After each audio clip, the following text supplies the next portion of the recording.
Bonsoir, chers bien-aimés frères et sœurs, et ainsi qu'à tous ceux qui nous suivent partout dans le monde.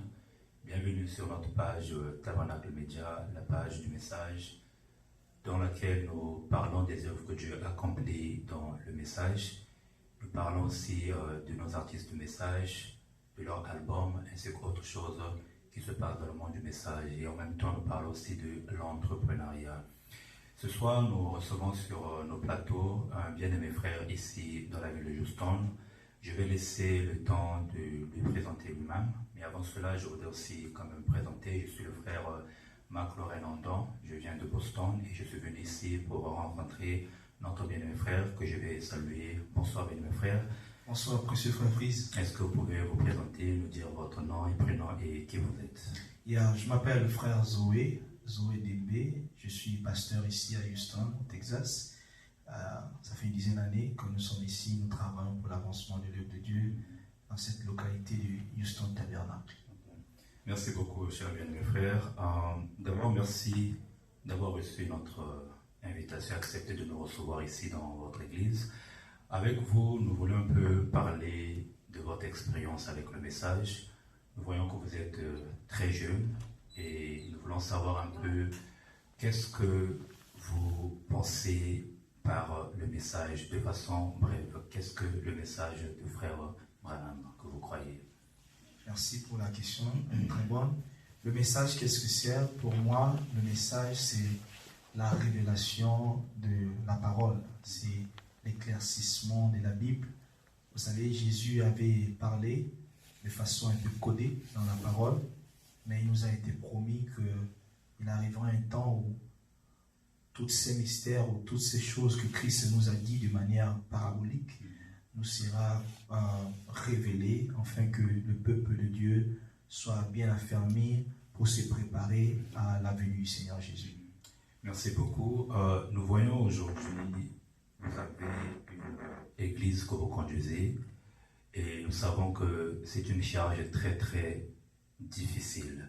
Alors, est-ce que vous pouvez nous dire quel est votre secret aujourd'hui que vous soyez en mesure de pouvoir conduire l'église Houston Tabernacle? Quel est votre secret qui permet qu'aujourd'hui que vous soyez en mesure de diriger le peuple que Dieu a mis sous votre toit?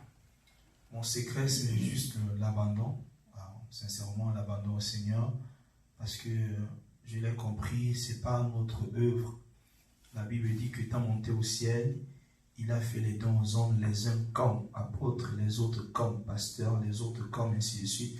Vous remarquez que c'est comme, donc c'est le travail de Dieu au travers de ces hommes. Donc mon secret, je me laisse conduire par le Seigneur, qui est le véritable pasteur de cette église. Nous ne sommes que les agents par lesquels il passe. Donc je m'abandonne et je suis son leadership. Merci beaucoup, bien-aimé frère. Nous voyons aussi, comme vous avez pu le dire, votre secret, c'est l'abandon.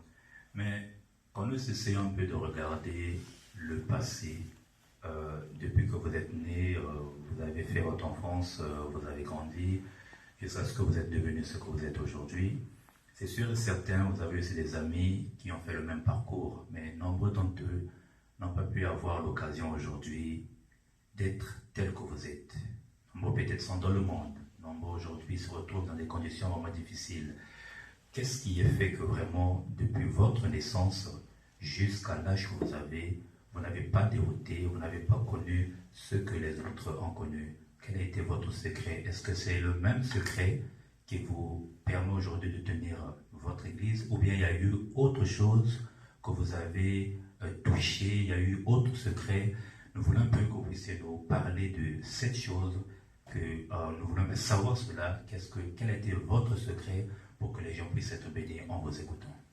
Merci beaucoup frère Fritz pour la question. Si je dois le dire de manière générale, c'est la grâce de Dieu. Je n'ai pas fourni assez d'efforts pour être ce que je suis. Ce n'est que la grâce. J'ai aussi eu le privilège que j'englobe dans la grâce d'être né dans une famille où il y avait la parole. Les parents nous ont instruits dès la base. Qu'est-ce que c'est le chemin du ciel? Comme il est écrit dans le livre des Proverbes, de montrer à votre enfant le chemin du ciel, afin que lorsqu'il deviendra grand, qu'il ne puisse pas s'en détourner.